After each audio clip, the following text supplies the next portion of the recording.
In a quiet town outside Boise, Idaho, lived a young man named Noah Sullivan.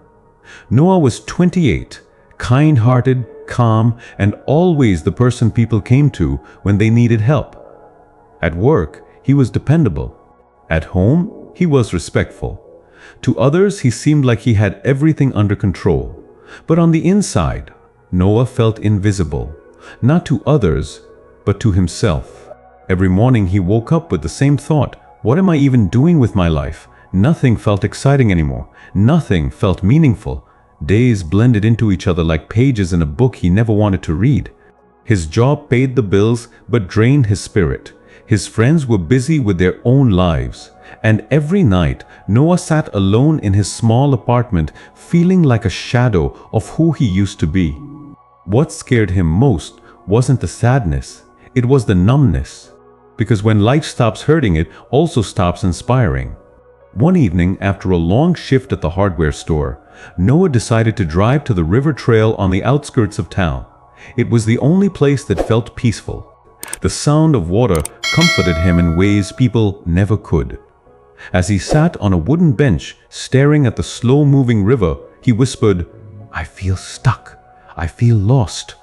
I don't even know what the point is anymore." He didn't expect anyone to hear him, but someone did.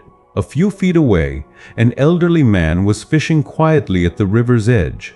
He wore an old denim jacket, a baseball cap, and a smile that looked like it carried years of wisdom.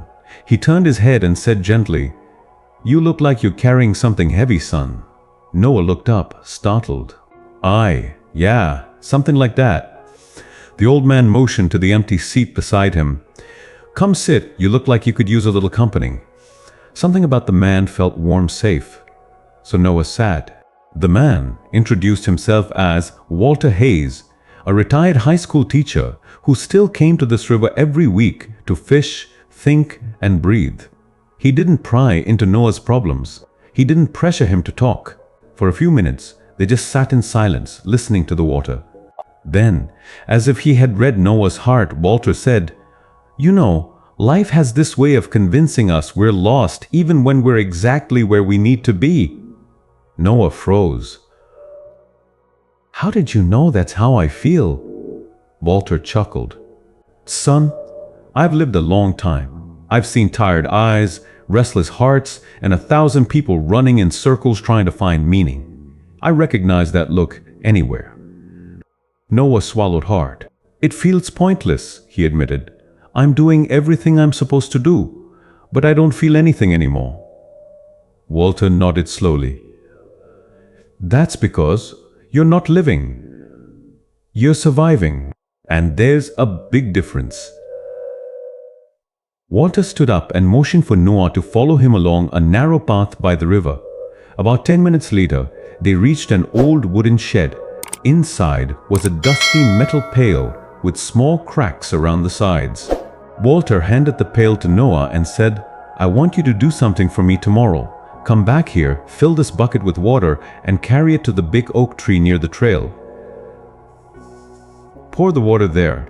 Do this for 7 days." Noah frowned. "But the bucket is cracked." Walter smiled. "I know, do it anyway." Noah didn't understand, but something deep inside him trusted Walter. Sometimes the heart listens before the mind does. The next morning, Noah returned to the river. He dipped the cracked bucket into the cold water and began walking toward the oak tree. Water leaked out with every step. By the time he reached the tree, half the bucket was empty. "This is pointless," he muttered. But he poured what was left onto the soil. He came back the next day, and the next, and the next. Every day, the bucket leaked. Every day, Noah felt like he was failing the task Walter gave him. But he didn't quit. Something inside him wanted to understand, wanted to feel again. On the 7th day, Noah finished watering the tree and walked back toward the river, feeling frustrated.